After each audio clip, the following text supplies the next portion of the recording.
Good morning. I made a video not too long ago called An Old Man's Advice. Wow. Looking at me, it looks like I need to trim my beard a little bit. But I received several requests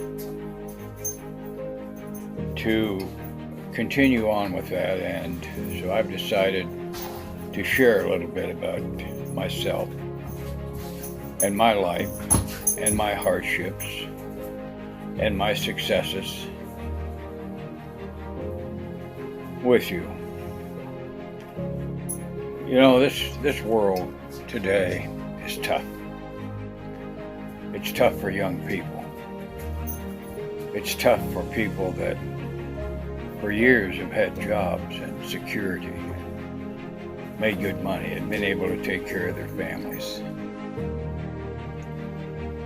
And some time ago, as you know, jobs were shipped overseas to improve the bottom line of big companies. And I thought I'd tell you a little bit about myself. I quit school when I was in the 10th grade. My mother and father left me standing on a street corner. And so it was up to me to make it. And I had a job working at a Shell filling station. And I went to the owner and I told him my situation. And I was making $1 an hour, and I asked him if I could work more hours. And so I began working 90 hours a week. During that time, as I've said before, my home was the back of an old car. And I worked my 90 hours a week. And I took my baths in a filling station restroom. And I washed my clothes, my private clothes, in the sink. And once in a while, when I was really hungry,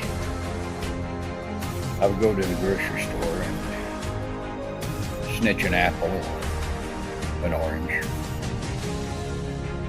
Now this was in the 50s. Things were a lot different than they are now.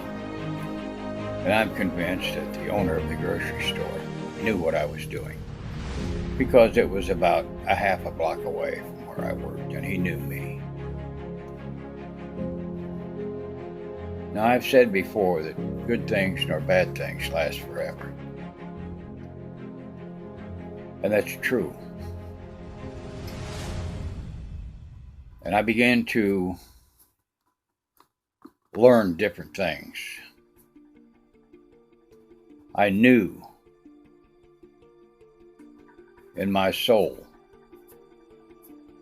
that if I had nothing to offer, I was as far as I was going to go. Now, unemployment at that time was very high. On the other hand,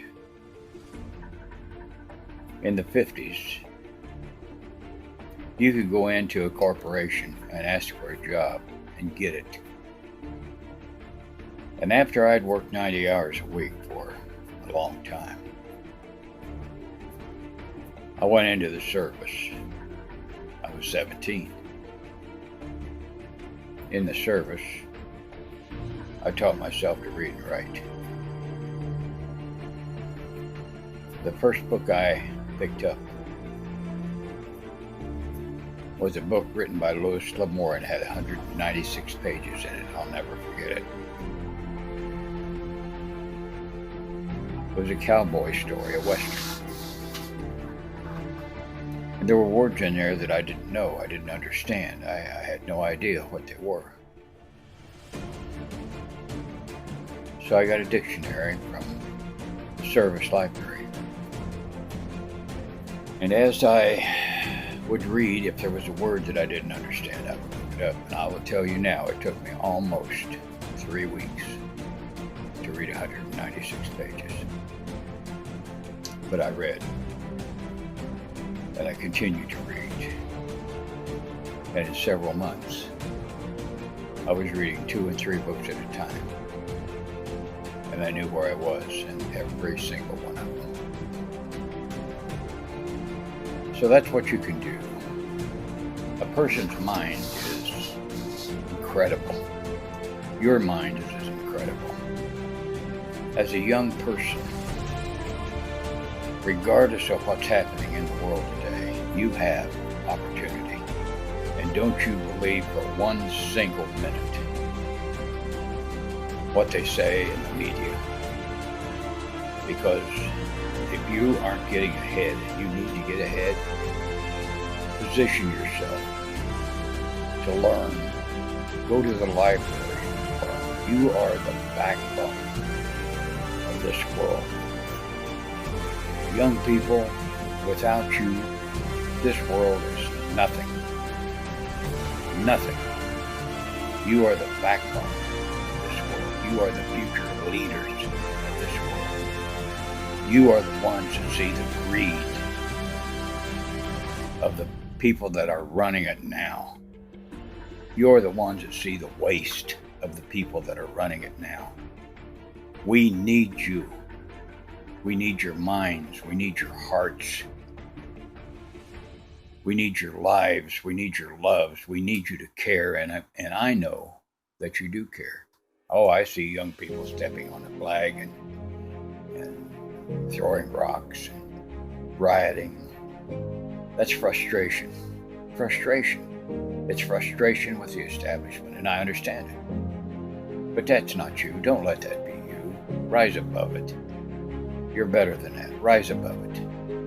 Anyway, I got kind of off track there. But anyway, as I went on and I got out of the service, I had begun to write and educate myself. I got a little bit of college, and I've continued on through my life with that. And you can do the same thing. You don't have to have a doctorate or a PhD or a master's degree. What you have to have is determination. You have to have an inner will to get things done. You have to have a desire, and I know the desire is there.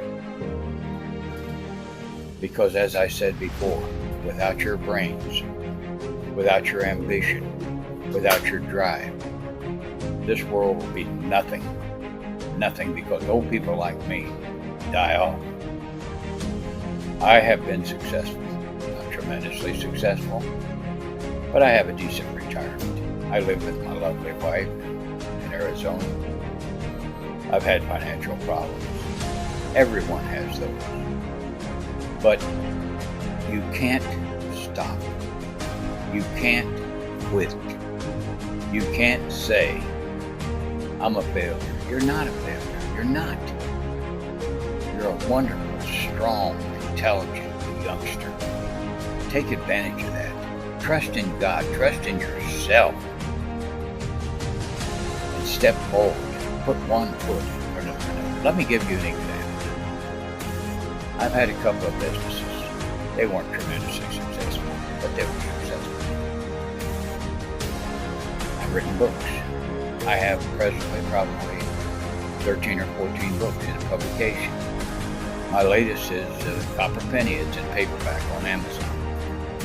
Look it up. So you can do it. I did it. You can do it. I'm 76, and to my last breath, I will encourage young people because I love them. I will encourage young people because I know they're the future. You are the ones that must save the oceans. You are the ones that must save the air. Because those that are in power, the bottom line, unfortunately for many, many of those in power all over the world, is wealth and power over others. So I'm going to close this now, but I just wanted you to know that people like me, old soldiers, old people, we understand. and as old as I am, I would pick up my cane and defend you to my last breath because I love you. So I'm going to stop now, but just remember, never quit, never quit.